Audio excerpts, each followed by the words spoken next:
안녕하십니까. 소중한 나 무한 홍보 소나무 시간입니다. 만나 뵙게 되어서 반갑습니다.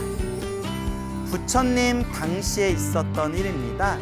부처님 당시에 그 금을 다루는, 황금을 다루는 금세공사가 있었습니다. 이제 금세공사는 이제 금을 가지고 조각도 하고 금을 가지고 여러 가지 이제 보석이나 액세서리를 만드는 금을 다루는 기술자를 금세공사라고 부릅니다. 이 금세공사에게는 젊은 아들이 있었습니다. 이 아들은 굉장히 잘생긴 그런 젊은이였다고 합니다. 이 금세공사의 아주 잘생긴 아들이 이제 부처님의 10대 제자 중에 지혜 제일이라고 불리었던 사리불 존자 밑으로 출가를 하게 됩니다. 이제 머리를 깎고 출가하게 되죠. 우리 사리불 존자 스님께서 그 새로 출가한 젊은 이제 이 비구 스님을 보고 어떤 수행 주제를 줄까라고 이제 고민에 빠지게 됩니다. 그래서 사리불 스님께서 생각하시기를 젊은이들은 음욕이 강하다, 이 성욕이 강하다. 그러니까 마땅히 이 욕망을 내려놓을 수 있는 부정관이라는 수행법을 가르쳐야겠다라고 결심하게 됩니다. 그래서 그 출가한 잘생긴 젊은 스님에게 부정관이라는 수행법을 전하게 됩니다. 부정관은 내 몸에 이제 여러 가지 그런 어떤 모습으로 이제 구성되어져 있는 머리끝에서 발끝까지, 그리고 우리 뱃속에는 오장육부까지, 그것을 32가지 부분으로 나누고 쪼개가지고 내 몸뚱아리는 깨끗한 것이 아니다, 내 몸뚱아리는 영원한 것이 아니다, 이 몸뚱아리는 깨끗한 것도 아니고 영원한 것도 아니기 때문에 이것은 집착할 필요가 없다, 우리가 탐욕할 필요가 없다라고 우리 몸뚱아리에 대한 집착심을 부셔주는 그런 수행법이 부정관이라는 명상법이 되겠습니다. 그래서 이 젊은 비구 스님은 사리불 스님에게 내 몸에 32가지 부분으로 내 몸을 나눠가지고 하나하나 내 몸뚱아리에 그런 깨끗하지 못하고 영원한 것이 아니고 고정된 실체가 아니다라는 것을 꿰뚫어보는 부정관 명상 수행법에 몰입하게 됩니다.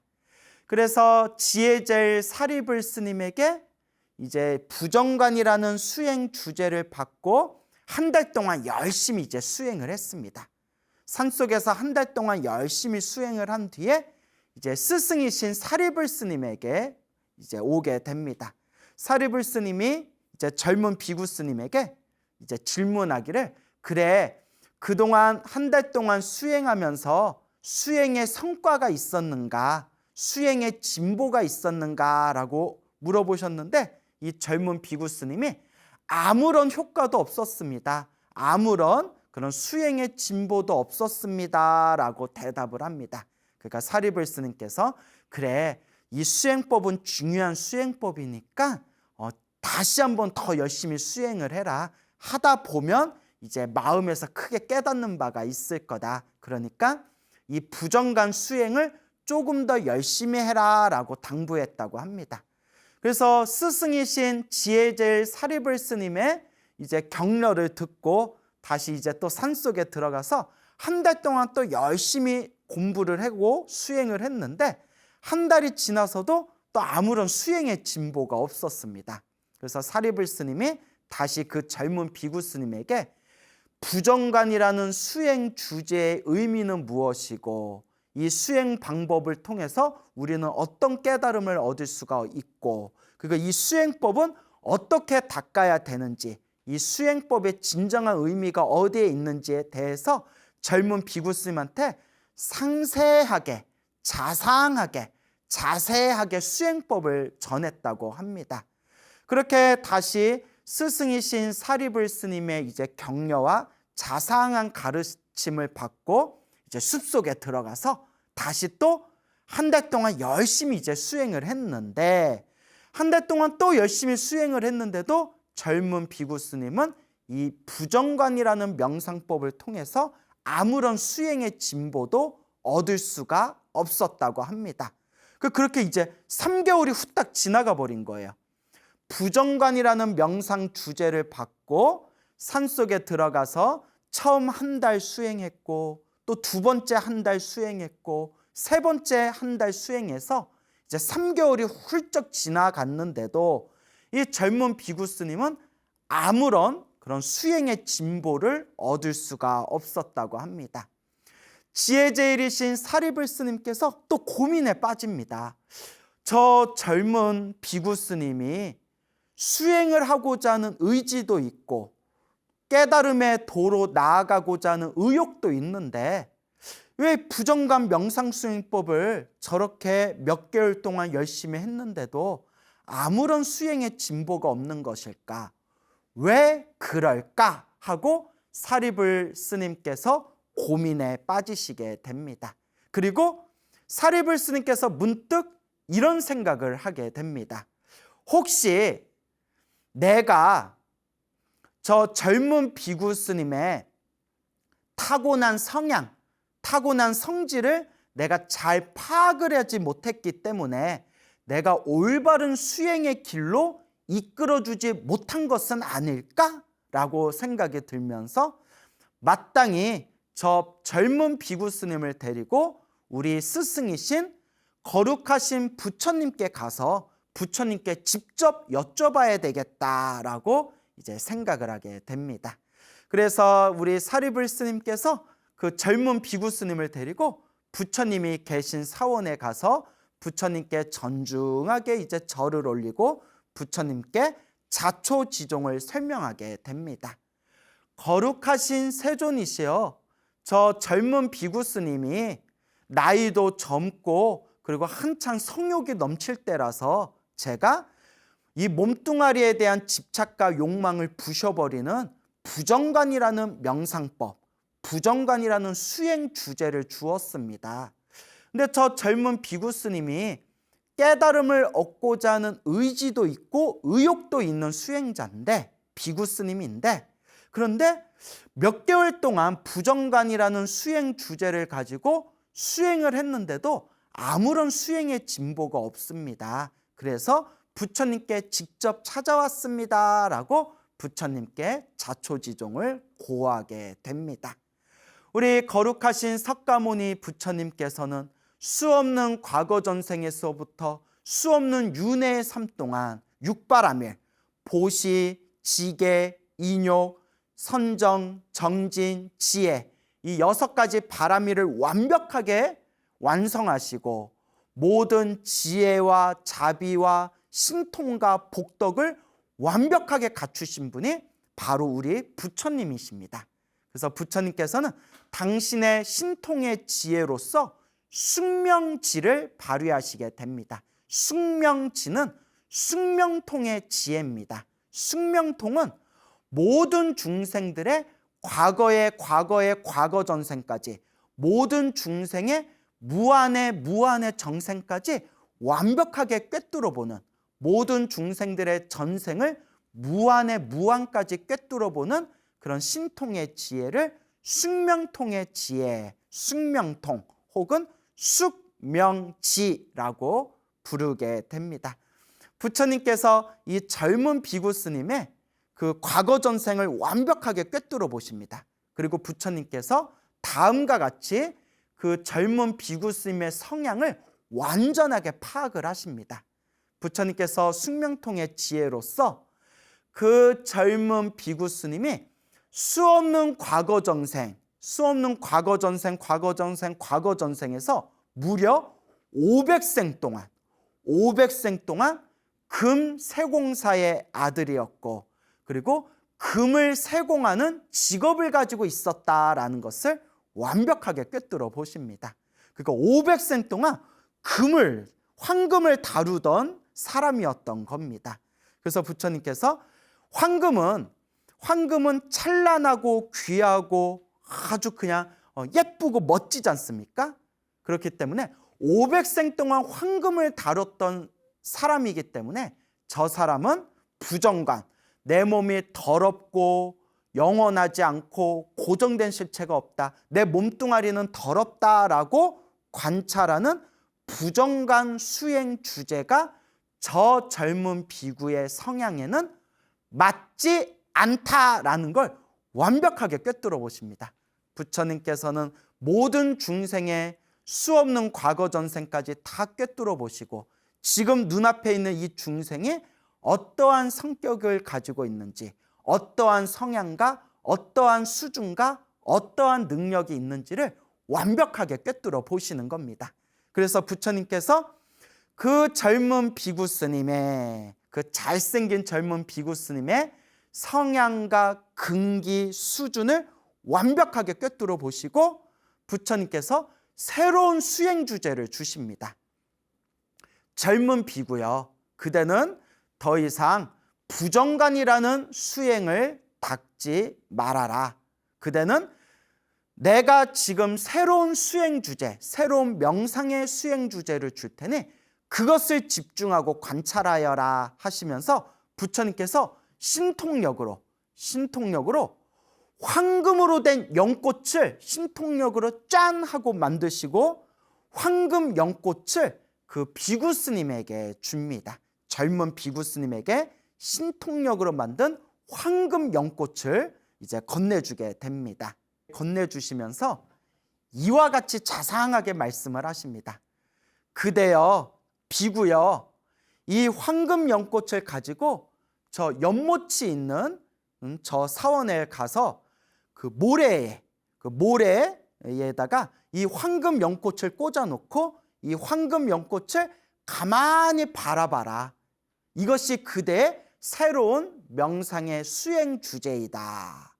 그래서 부처님께서 주신 황금 연꽃을 가지고 이제 사원에 연못이 있는 곳에 가가지고 그 연못 근처에 있는 이제 모래를 이렇게 모아서 연못을 있는 모래를 둥그렇게 이렇게 쌓아놓은 뒤에 그 위에다가 부처님이 주신 황금 연꽃을 딱 꽂아놓고 그것을 가만히 이제 집중해서 바라보기 시작합니다. 우리 같으면 부처님께서 황금 연꽃을 주시면 와, 대박, 웬 로또냐 해가지고 정당포에 가서 이거 얼마에 팔면 이거 얼마 받을 수 있어요? 아마 그런 생각, 그런 욕망이 일어날 수도 있을 텐데 이 젊은 비구 스님은 과거 전생에서부터 성근이 있었던 분이라서 부처님께서 주신 황금 연꽃을 부처님께서 가르쳐 주신 대로 그 연못가에 있는 모래를 쌓아가지고 그 위에다가 황금 연꽃을 꽂아놓고 가만히 집중해서 바라보게 됩니다. 그때 이 젊은 비구 스님은 그동안 느껴보지 못했던 엄청난 희열과 집중, 몰입에 들어가서 그 황금 연꽃을 깊이 집중하고 깊은 몰입에 들어가게 됩니다. 그것은 부처님께서 그 젊은 비구 스님의 성향을 완벽하게 꿰뚫어 보신 대로 이 젊은 비구 스님은 과거 500생 동안 황금을 다루던 직업에 있었기 때문에 과거 전생에서부터 익숙했던 황금으로 된 연꽃을 보고 그 황금을 보고 그 어떤 수행 주제보다도 훨씬 더 깊이 집중하고 깊이 몰입할 수가 있었던 것입니다. 즉 부처님께서 꿰뚫어 보신 대로 작전이 잘 맞아떨어지게 된 거죠. 이 젊은 비구 스님이 그 황금 연꽃을 꿰뚫어 보고 집중하고 바라보면서 엄청난 삼매와 선정, 깊은 삼매와 선정에 점점 깊이 몰입하고 집중하게 됩니다. 우리가 흔히 선정, 삼매라고 하죠. 선정, 삼매는 다 같은 뜻입니다. 이제 번역을 다른 글로 다른 단어로 했을 뿐 선정이라는 말이나 삼매라는 말은 같은 뜻입니다.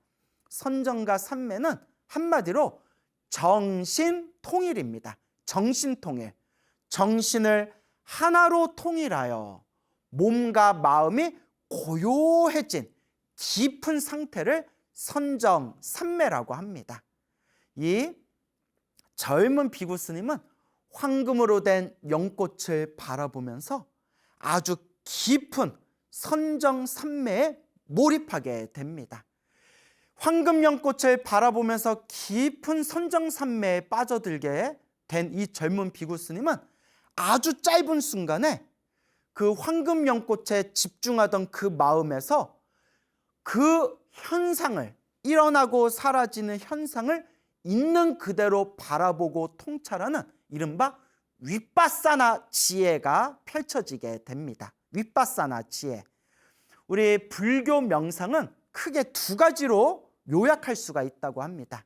수많은 불교 명상법이 있지만 이 수많은 불교의 명상법을 딱 두 가지로 핵심만 요약하면 사마타, 윗바사나라고 부른다고 합니다. 사마타와 윗바사나. 사마타는 무언가 하나에 집중하고 몰입하는 것을 뜻합니다. 그래서 사마타, 집중과 몰입을 통해서 우리 마음은 아주 깊은 집중, 몰입에 들어가게 된다고 합니다. 사마타라는 집중과 몰입을 통해서 우리는 선정삼매라는 정신이 하나로 통일된 아주 깊고 고요한 상태에 들어가게 된다고 합니다. 그런데 마음을 하나로 집중하는 사마타 수행으로는 완전한 해탈을 얻을 수가 없다고 합니다. 여기서 한 걸음 더 나아가서 모든 현상을 있는 그대로 꿰뚫어 보는 윗바사나, 통찰의 지혜가 열려야 된다고 합니다. 그래서 불교 외에 다른 종교, 다른 수행법에도 사마타 수행법은 있지만 이 윗바사나 수행은 오직 부처님께서 세상에 출현하신 뒤에 우리 중생들에게 해탈과 열반의 길을 위해서 설하신 이 깨달음의 수행법이 바로 윗바사나의 지혜라고 한다고 합니다. 그래서 그 황금 연꽃을 보면서 사마타 상태로 들어가고 집중과 몰입에 선정삼매를 이제 몰입하였던 이 젊은 비구 스님이 그 사마타의 경지에서 한 걸음 더 나아가서 그 현상이 일어나고 사라지는 걸 있는 그대로 통찰할 수 있는 맑고 깨끗한 윗바사나 지혜로 이제 환원되게 됩니다. 부처님께서 멀리 떨어진 사원에서 이 젊은 비구 스님이 황금 연꽃을 바라보면서 처음에는 집중과 몰입이라는 사마타의 선정삼매에 들어가고 거기서 한 걸음 더 나아가서 윗바사나 지혜가 열리고 있다라는 걸 부처님께서 그걸 멀리 떨어진 사원에서도 완벽하게 그 상태를 꿰뚫어 보십니다. 아, 우리 부처님은 불가능이 없으신 분이에요. 정말 불가사의하신 분이고 모든 중생들, 모든 수행자들의 마음을 다 꿰뚫어 보시고 모든 중생들의 마음을 다 아시는 분이십니다. 그때 부처님께서 이와 같은 생각을 일으키십니다. 저 젊은 비구가 황금 연꽃을 바라보면서 이제 깊은 경지에 들어가게 되었다. 저 젊은 비구는 혼자 스스로 깨달음을 얻을 수 있는 근기인가? 아니면 부처인 내가 도와줘야 깨달음을 얻을 수 있는 근기인가? 그것을 이렇게 바라보시게 됩니다. 그때 우리 석가모니 부처님께서 저 젊은 비구는 지금 황금 연꽃을 바라보면서 깊은 상태에 들어갔지만 혼자서 깨달음을 얻기에는 힘이 부족하다. 마땅히 부처, 열애의 도움을 받아야 마땅히 깨달음을 얻을 수 있으리라 라는 것을 이제 완벽하게 꿰뚫어 보십니다. 그리고 부처님께서 그 막바지의 상태에 이른 그 젊은 비구 스님이 빨리 깨달음을 얻을 수 있도록 도와주기 위해서 우리 부처님께서 신통력을 발휘하십니다. 부처님께서 신통력을 발휘하셔서 젊은 비구 스님 눈앞에 모래 위에 꽂혀져 있는 그 황금으로 된 연꽃이 저절로 시들어서 썩어서 검게 변해버리게 신통을 짠 하고 신통력을 발휘하십니다. 황금으로 된 연꽃을 바라보면서 그 황금 연꽃이 부처님의 신통력으로 점점 시들어서 썩어서 검게 문드러지는 모습을 보면서 점점 황금 연꽃이 시드는 모습을 보며 이 젊은 비구 스님의 마음에서 그 윗바사나 지혜에서 엄청난 지혜가 샘솟게 됩니다. 그때 그 비구 스님이 이런 생각을 일으키게 됩니다. 왜 황금 연꽃이 저렇게 시들까? 세상에 영원한 것은 없다. 저 집착이 없는 무정물조차도, 무정이라는 것은 생명이 없는 걸 무정물이라고 합니다. 무정의 반대말이 유정입니다. 생명이 있는 존재를 유정이라고 부르고요, 생명이 없는 존재를 무정이라고 부릅니다. 황금 연꽃은 생명이 없는 거죠. 그러니까 무정물입니다. 무정. 그때 그 젊은 비구 스님이 저 집착이 없는, 생명이 없으니까 뭐 집착할 게 없지 않습니까? 저 집착이 없는 무정인 황금 연꽃도 영원하지 못하고 저렇게 시들어 버리고 결국은 저렇게 노화가 찾아와서 사라지게 되는구나. 하물며 생명이 있는, 집착이 있는 우리의 유정들은 노화가 더 빨리 반드시 찾아올 것이 아니겠는가 하면서 이 세상에 일어나고 사라지는 존재에 대한 덧없음, 영원하지 않음, 즉 무상의 지혜를 통찰하게 됩니다. 모든 것은 영원한 것이 없다. 영원한 것이 없다는 것은 괴로울 괴로움이다. 불만족, 괴로움이다. 영원한 것이 없고 괴롭다는 것은 그 속에 고정된 실체가 없다는 것이다. 그래서 무상, 무아라는 세 가지의 모든 존재에 대한 세 가지의 특성을 꿰뚫어보는 지혜가 싹트기 시작합니다. 영원한 것은 없다. 무상. 영원한 것이 없기 때문에 그것은 불만족스럽고 그것은 괴로움이다. 괴로울 그리고 영원한 것이 없고 괴로움이기 때문에 그것은 고정된 실체가 아니다.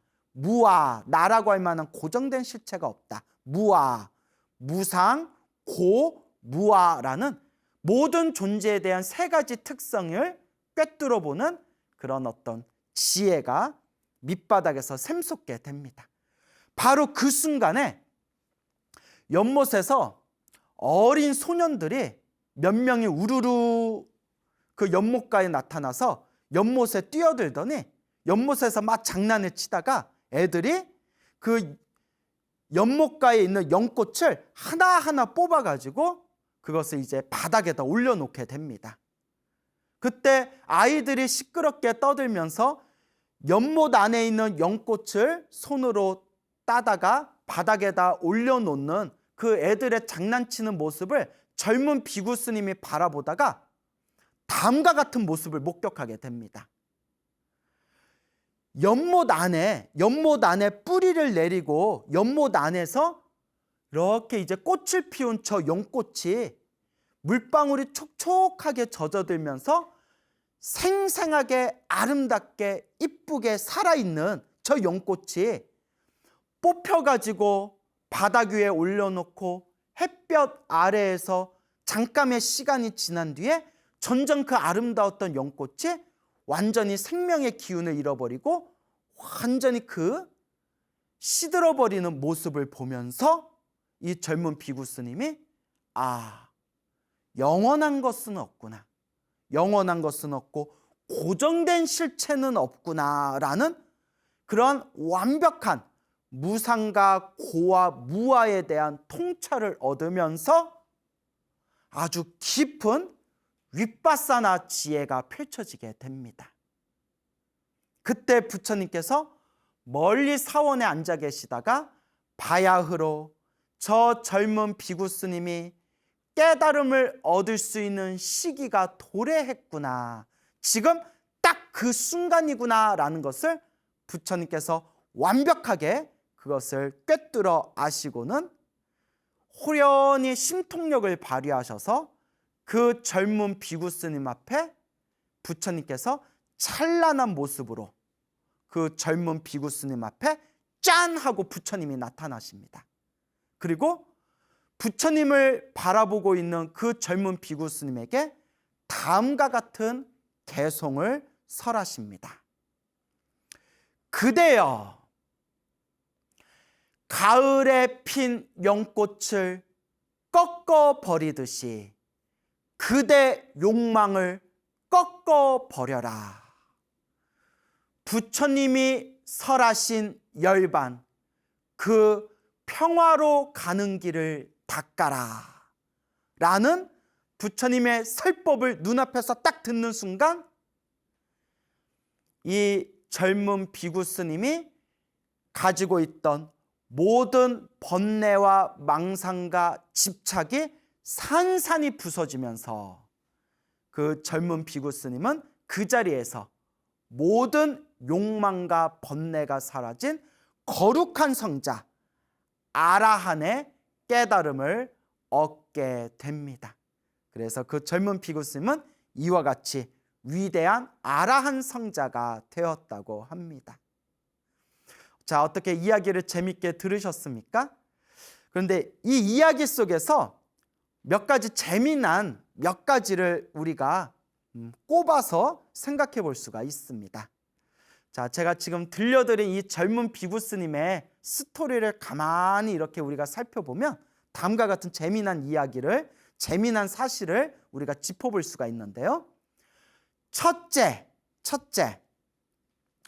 사리불 스님은 모든 번뇌와 욕망이 사라진 거룩한 성자이시고, 그리고 부처님 10대 제자 중에서도 지혜 제일이라고 불렸던 분입니다. 사리불 존자께서는 부처님의 제자 중에서도 지혜 제일이라고 불렸던 분이신데도 당시 밑으로 젊은 스님이 수행을 할 때 그 젊은 비구 스님의 성향을 제대로 파악하지 못하고 부정관이라는 수행법을 가르쳐줘서 그 젊은 비구 스님이 깨달음을 얻는 데 있어서 올바르게 지도를 해주지 못했다라는 것을 이 이야기에서 발견할 수가 있습니다. 그래서 이 지혜제일 사리불 스님조차도 누구를 찾아가서 위대하신 석가모니 부처님을 찾아가서 부처님께 자초지종을 고하고 부처님께 수행법에 대해서 이 젊은 비구 스님을 지도해 주십시오라고 청을 올림으로써 그 지혜제일 사리불 스님조차도 완벽하게 꿰뚫어 보지 못했던 그 젊은 비구 스님의 성향을 전생까지 다 꿰뚫어 보시고 이 젊은 비구 스님에게 가장 좋은 그 젊은 비구 스님의 성향에 가장 좋은 수행법을 지도해 줌으로써 이 젊은 비구 스님이 아라한의 깨달음을 얻게 하는데 부처님이 그와 같은 올바른 방법을 이제 인도하시게 됩니다. 이와 같은 첫 번째의 어떤 이야기를 통해서 이 부분에서 우리가 생각해 볼 수 있는 것이 사리불 스님 같이 지혜로운 분도 부처님에 비교해 보면 지혜라든가 신통이라든가 그런 능력에 있어서 부처님과 아라한은 차이가 있구나라는 것을 우리가 파악해 볼 수가 있습니다. 아라한들은 거룩한 성자인들입니다. 그래서 거룩한 성자인 아라한들을 모셔놓은 법당을 우리 동양에서는 나한전이라고 부릅니다. 나한전, 모든 번뇌와 욕망이 사라진 거룩한 성자 아라한을 모셔놓고 있는 법당이 바로 아라한, 나한전이 되겠습니다. 근데 이렇게 위대하신 아라한들조차도 모든 아라한들의 스승이신 대아라한, 저 부처님에 비교해 보면 신통이나 지혜나 자비나 복덕에 있어서 아라한이 아무리 거룩한 성자지만 부처님하고 비교해 보면 확실히 수준 차이가 있구나라는 이런 이제 재미난 사실을 우리가 발견할 수가 있습니다. 그래서 아라한들조차도 항상 이 석가모니 부처님, 모든 부처님을 공경하고 예배하고, 그리고 우리가 부처님을 아라한이라고도 부르지만 부처님이라고 불리우는 아라한은 모든 아라한들의 스승이신 대아라한이 되시는 겁니다. 자, 그리고 또 두 번째는 그 젊은 비구 스님이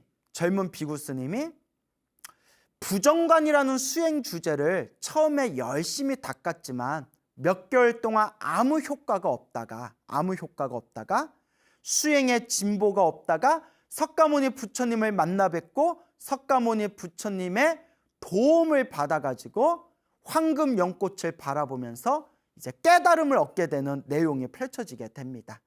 우리는 이 사실을 통해서 사람은 저마다 자기 자신에 맞는 성향이 있고 자신의 성향, 자신의 성질, 자신의 수준, 자신의 능력에 맞춰서 올바른 수행법을 우리가 선택하게 되면 훨씬 더 깨달음의 빠른 길로 나아갈 수가 있겠구나라는 것을 우리가 이제 새롭게 발견하게 됩니다. 그래서 우리 중생들은 저마다 성향이 다르지 않습니까? 그래서 어떤 분은 참선이 맞는 분도 있고, 어떤 분은 이런 윗바사나 명상법이 맞는 분도 있을 수 있고, 어떤 분은 연불수행이 맞는 분이 있을 수도 있고, 어떤 분은 다라니와 같은 주력수행이 맞는 분도 있고, 어떤 분은 밀교수행이 맞는 분도 있고, 어떤 분은 그렇게 경전을 보면서 경전을 연구하는 게 훨씬 성향에 맞는 분들이 있을 수 있습니다. 결국 자신의 성향에 맞는 수행법을 선택하게 되면 우리가 훨씬 더 빨리 깨달음을 얻을 수 있겠구나라는 것을 이 이야기에서 발견하게 됩니다. 단 아쉽게도 나의 성향을 완벽하게 꿰뚫어 주실 수 있는 분은 부처님밖에 없으십니다. 금방 우리가 이 이야기를 통해서 발견했지 않습니까? 부처님의 제자 중에 가장 지혜 제일인 사리불 스님조차도 그 젊은 비구 스님의 성향을 완벽하게 파악을 못했지 않습니까? 그래서 부처님만이 중생들의 마음, 그 마음의 상태와 성향을 완벽하게 꿰뚫어 볼 수가 있구나. 우리가 부처님과 같은 위대한 스승님이 계시다면 부처님께 내 성향에 맞는 가장 좋은 수행법을 우리가 받아지닐 수 있겠지만 안타깝게도 이 세상에는 그런 스승이 없다. 그래서 좋으신 수행자들은 많지만 부처님과 같이 완벽하게 중생들의 수준과 성질과 성향을 완벽하게 꿰뚫어 보시는 분은 사실 이 시대에서는 찾아보기가 힘들다. 그러니까 골고루 수행을 하면서 나한테 딱 맞는 수행법을 자꾸 발견하고 개발하는 수밖에 없겠구나라는 그런 아쉬움이 좀 남습니다. 자, 그리고 세 번째는 부처님께서 황금 연꽃을 바라보면서 깊은 경지에, 깊은 상태에 들어간 그 비구 스님의 마음을 살펴보시면서 부처님께서 이런 생각을 일으키십니다. 이제 아까 다 말씀드린 거죠. 부처님께서 저 젊은 비구는 저 상태에서 혼자 깨달음을 얻을 수 있겠는가? 아니면 부처의 도움을 받아야만 깨달음을 얻을 수 있겠는가? 요걸 이제 고민하시고 난 뒤에 그 젊은 비구의 수준과 상태가 혼자서 깨달음을 얻기는 힘들고 부처의 도움을 받아야만 깨달음을 얻을 수 있겠구나라는 것까지 부처님은 다 꿰뚫어 보신 뒤에 그 황금연꽃을 시들게 만들고 시들어버린 황금연꽃을 바라보면서 무상, 고, 무아라는 세 가지의 모든 존재에 대한 세 가지 특성의 지혜가 발휘되었을 때 호련히 비구 스님 앞에서 찬란한 부처님의 몸을 놔두시면서 그런 그 젊은 비구에게 진리의 개송을 설해 주신 뒤에 그 진리의 개송을 듣고 난 후 이 비구 스님이 깨달음을 얻게 된 이러한 하나의 시나리오 자체가 부처님께서 이미 이러한 모든 것까지 다 앞서 보시고 다 미리 짐작하시고 미리 모든 것을 뚫어보시고 난 뒤에 이와 같은 깨달음의 길로 인도해 주셨다라는 것을 우리가 발견하게 됩니다.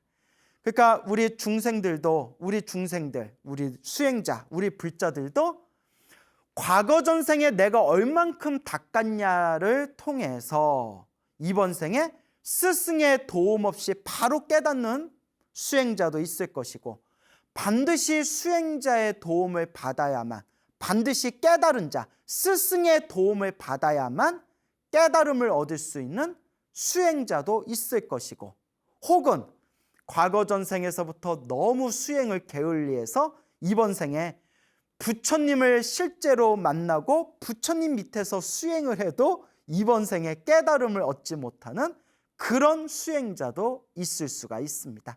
이것을 우리가 근기라고 부릅니다. 근기. 그 중생의 타고난 수준, 타고난 그릇을 근기라고 합니다. 그래서 타고난 근기가 아주 뛰어나면 상근기라고 부르고, 타고난 근기가 이제 수준이 아래이면 하근기라고 부르고, 상근기와 하근기의 중간이 중근기가 됩니다. 여러분들께서는 어떠십니까? 여러분들 근기는 상근기인 것 같습니까? 중근기인 것 같습니까? 하근기인 것 같습니까? 자기 자신을 한번 잘 꿰뚫어 보시기 바랍니다. 저는 제 스스로를 살펴보니까 하근기인데, 하근기에서도 더 하하하하 근기인 것 같아요. 그래서 겸손의 표현이 아니라 이제 저 자신을 바라봐도 내가 과거 전생의 수행을 좀 열심히 안 한 것 같다라는 그런 자괴감이 가끔씩 느껴질 때가 있습니다. 하지만 지금 이 순간 열심히 닦아 나아가야겠죠.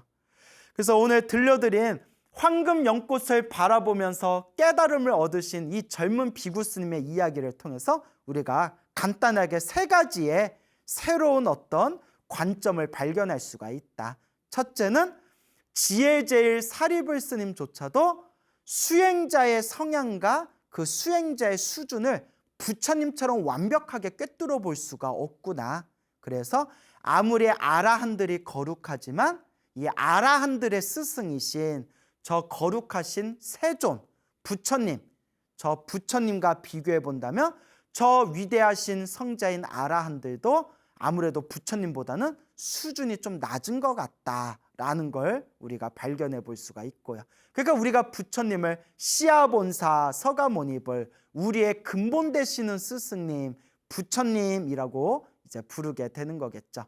그리고 두 번째는 각자 중생들은, 수행자들은 저마다 자신의 타고난 성향들이 있기 때문에 자신의 성향을 잘 파악하고 자신의 성향을 올바로 잘 이해하고 인식해서 자기한테 잘 맞는 수행법을 닦아 나간다면 훨씬 더 빨리 수행의 진보를 이룰 수가 있겠구나. 다만 내 성향을 완벽하게 꿰뚫어 주실 스승님은 바로 부처님 한 분이신데, 이 시대에 부처님 보기가 너무 힘들어서 거의 불가능에 가까워서 그게 좀 안타깝구나. 또 이제 이런 말씀을 드리고 싶고요. 그리고 세 번째는 부처님께서 그 젊은 비구 스님의 마음의 상태를 꿰뚫어 보시고 부처님의 도움 없이도 깨달음을 얻을 수 있을지, 부처님의 도움이 없으면 깨달음을 얻을 수 없을지, 있을지 없을지, 이렇게 그 비구 스님의 타고난 그릇도 차이가 있듯이 우리 중생들도 과거 전생에 내가 얼만큼 공덕을 닦았냐, 수행의 공덕을 닦았냐 따라서 이번 생에 우리가 깨달음을 얻는 데 있어서도 많은 영향을 미칠 수가 있겠구나. 그리고 이렇게 스승의 존재가 이와 같이 중요하구나. 스승님 중에서 최고의 스승님은 바로 부처님이신데 이 부처님이 계시지 않은 시대에 태어나서 참으로 아쉽구나. 이제 이렇게 정리해 볼 수가 있겠네요. 그래서 저는 많은 불자님들에게 열심히 나무아미탑을 연불해서 빨리 극락세계 성불학교에 들어갑시다 라고 항상 불자님들에게 간곡하게 권유하고 주장합니다. 왜냐? 스승님 중에서 최고의 스승님이 바로 부처님이지 않습니까? 근데 이 시대에는 부처님 보기가 불가능하지 않습니까? 가장 좋은 방법이 무엇일까요? 내가 부처님 계신 세계에 빨리 가면 되죠. 저 아미타 부처님이 계신 극락세계 성불학교에 입학해서 아미타 부처님을 챙겨 나왔고 아미타 부처님께 직접 우리가 수행할 수 있고 부처님의 법을 공부할 수가 있으니 이 우주에서 최고의 불교대학이 최상의 불교대학이 바로 저 부처님이 계시는 아미타 극락세계 성불학교가 되는 것이다. 그러니 우리 열심히 연불해서 다음 생에는 아미타 부처님 극락세계 성불학교에 태어납시다 라고 평소에 불자님들한테 제가 간곡하게 권유를 합니다.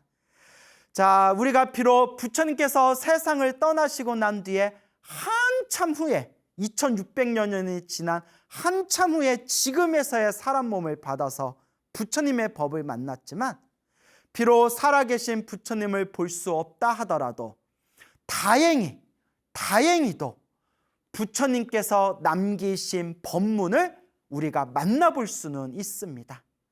수없는 억겁의 생활 동안 그래도 우리가 지어놓은 성근이 있어서 이번 생에 이렇게 부처님께서 남기신 소중한 가르침, 부처님의 법, 불법을 만나게 되었구나 라는 다행이다 라는 마음을 갖추시기 바랍니다. 그래서 제가 항상 가장 좋아하는 부처님의 말씀이 사람으로 태어나기 어렵고 부처님 법을 만나기 어렵다. 우리가 이렇게 사람으로 태어나 부처님의 법을 만났으니까 우리 불자 여러분 항상 복과 선업과 공덕을 닦는, 그리고 항상 모든 중생과 다 함께 성불하기를 발언하는 그런 올바른 불자의 걸음을 걸어 나아가시기 바랍니다. 여러분, 행복해지고 싶습니까? 행복한 삶을 창조하고 싶습니까? 복을 지으십시오. 선업을 지으십시오. 공덕을 쌓으십시오. 복과 선업과 공덕의 힘이 여러분들을 진정한 행복의 길로 이끌어 줄 것입니다. 여러분, 성불하십시오.